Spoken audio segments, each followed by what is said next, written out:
ಎಲ್ರಿಗೂ ನಮಸ್ಕಾರ. So first of all ನನಗೆ ಮಾತಾಡಲಿಕ್ಕೆ ಬರುವುದೇ ಇಲ್ಲ, ಸತ್ಯ ಬರುವುದಿಲ್ಲ. ಎಂತ ಮಾತಾಡ್ತೇನೆ ಅಂದರೆ ನಾನು ಹಾರ್ಡ್ಲಿ ಮಾತಾಡ್ತೇನೆ. ಯಾಕೆಂದರೆ ನಾನು ಬಂದರೆ ಸವಿತಾ ಟೀಚರ್ಗೋಸ್ಕರ. ನಾನು ತುಂಬ ಬಡ ಕುಟುಂಬದಿಂದ ಬಂದವನು. 7ನೇ ಕ್ಲಾಸ್ವರೆಗೆ ತುಂಬ ಕಷ್ಟದಲ್ಲಿ ಕಲಿತು ಮೇಲೆ ಬಂದೆ. ನಾನು ಡಿಸ್ಟಿಂಕ್ಷನ್ ಸ್ಟೂಡೆಂಟ್ ಆಗಿದೆ. 8ನೇ ಕ್ಲಾಸಿಗೆ ಬರುವಾಗ ನನ್ನ ಕ್ಲಾಸ್ ಟೀಚರ್ ಸವಿತಾ ಟೀಚರ್. ನನಗೆ ಅವ್ರಿಗೆ ಅಷ್ಟು ಅನುಬಂಧ ಇಲ್ಲ, ಬಟ್ ಆಲ್ ಆಫ್ ಸಡನ್ ನಾನು ಡಿಸ್ಟಿಂಕ್ಷನ್ಸಲ್ಲಿದ್ದವನು 50% ಬಂದು ನಿಂತೆ. ಯಾಕೆ ಎಂಥ ರೀಸನ್ ಅಂತ ನನಗೆ ಯಾಕಂತ ಖಂಡಿತ ಗೊತ್ತಾಗಿಲ್ಲ. ಬೇಬಿ ಆ ಸ್ಕೂಲಲ್ಲಿ ಒಂದು 80 ಮಕ್ಕಳಿದ್ರು ಆ ಕ್ಲಾಸಲ್ಲಿ. ನಾನು 15 ಜನ ಇದ್ದ ಸ್ಟೂಡೆಂಟ್ ಇದ್ದು ಕ್ಲಾಸಿಂದ 80 ಜನ ಇದ್ದ ಸ್ಟೂಡೆಂಟ್ ಇದ್ದು ಕ್ಲಾಸಿಗೆ ಬಂದೆ. ಸೊ ಸವಿತಾ ಟೀಚರ್ ಒಂದಿನ ನನ್ನ ಕಂಡು ಪ್ರಾಬ್ಲಮ್ ಇಲ್ಲ, 88% ಇದ್ದವನು ಈಗ ಆಲ್ ಆಫ್ ಸಡನ್ 50%ಗೆ ಬಂದಿದ್ದೀನಿ. ಕಾರಣ ಅಂತ ನನ್ನ ಪರ್ಸ್ನಲ್ ಎಲ್ಲ ಪ್ರಾಬ್ಲಮ್ ಅವತ್ತ ಅವತ್ತು ಹೇಳಿದೆ. ಸೊ ಆವತ್ತು ನನಗೆ ಸಪೋರ್ಟ್ ಆಗಿದ್ದರಿಂದ ಸವಿತಾ ಟೀಚರ್ ಇವತ್ತುವರೆಗೂ ಸಪೋರ್ಟ್ ಆಗಿ ನಿಂತಿದ್ದಾರೆ. ಸೊ ನನಗೆ ಆ್ಯಕ್ಚುಲಿ ಕಣ್ಣಲ್ಲಿ ನೀರು ಬರ್ತದೆ. ಯಾಕೆಂದರೆ ಅವರ ಫೇವ್ರೇಟ್ ಸ್ಟೂಡೆಂಟ್ ಏನಂತ ಗೊತ್ತಿಲ್ಲ. ಮಕ್ಕಳ ದಿನಾಚರಣೆಗೆ ಅದು 80 ಜನ ಸ್ಟೂಡೆಂಟ್ ಇದು ಚಿಕ್ಕ ಹಾಕಿ ಒಂದು ಹೆಸರು ತೆಗೆಯಲಿಕ್ಕೆ, ಅಂದರೆ ಯಾರು ಲಕ್ಕಿ ವಿನ್ನರ್ ಅಂತ.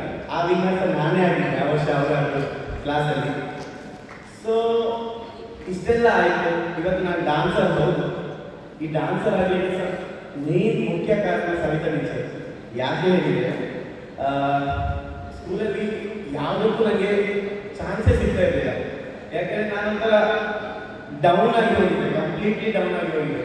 ಆಗ ಪ್ರತಿಯೊಂದು ಆ್ಯಕ್ಟಿವಿಟಿಗೆ ನನ್ನನ್ನು ಕಟ್ಟು ನನ್ನನ್ನು ಮಿಡ್ಲಲ್ಲಿ ನಿಲ್ಲಿಸಿ ನನಗೆ ಗುರಿ ತುಂಬಿಸ್ತಾ ಇದ್ದರೆ ಸವಿತಾ ಟೀಚರ್. ಒಂದು ಛದ್ಮವೇಷ ಕಾಂಪಿಟೇಷನ್ ನನಗೆ out of school, inter school competition. ನನಗೆ ಮನಸ್ಸೇ ಇರಲಿಲ್ಲ ಹೋಗಲಿಕ್ಕೆ.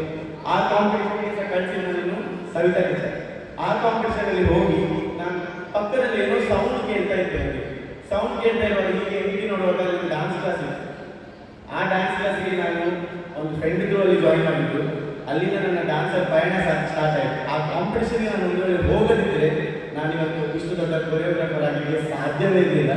ಅದಕ್ಕೆ ಮೇನ್ ಕಾರಣ ಸವಿತಾ ಟೀಚರ್ ನೀವೇ. ಇಲ್ಲಾಂದರೆ ನಾನು ಮನುಷ್ಯಕ್ಕೆ ಆಗಲಿಕ್ಕೆ ಖಂಡಿತ ಸಾಧ್ಯ ಇರಲಿಲ್ಲ.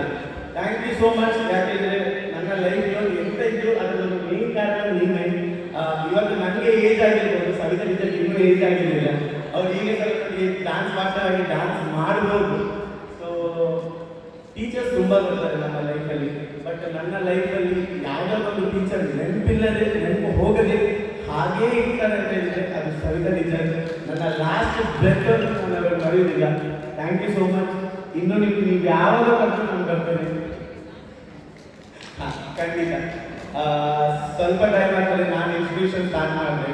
ಸೊ ಸವಿತಾ ಟೀಚರ್ ನನ್ನ ಸ್ಟೂಡೆಂಟ್ ಆದರು, ಟೀಚರ್ ಅವರ ಸ್ಟೂಡೆಂಟ್ ನಾನು, ಮತ್ತೆ ನನ್ನ ಸ್ಟೂಡೆಂಟ್ ಅವರು. ಈ ಪಯಣ ನಮ್ಮ ಲೈಫಲ್ಲಿ ತುಂಬ ತುಂಬ ಅದ್ಭುತವಾಗಿತ್ತು. ಅವ್ರ ಸ್ಕೂಲ್ಗೆ ನನಗೆ ಕೊರಿಯೋಗ್ರಾಫರ್ ಆಗಿ ಕರೆದು ಇಲ್ಲಿ ಕೂಡ ನಾನು ಡಾನ್ಸ್ ಕಲಿಸಿದ್ದೇನೆ.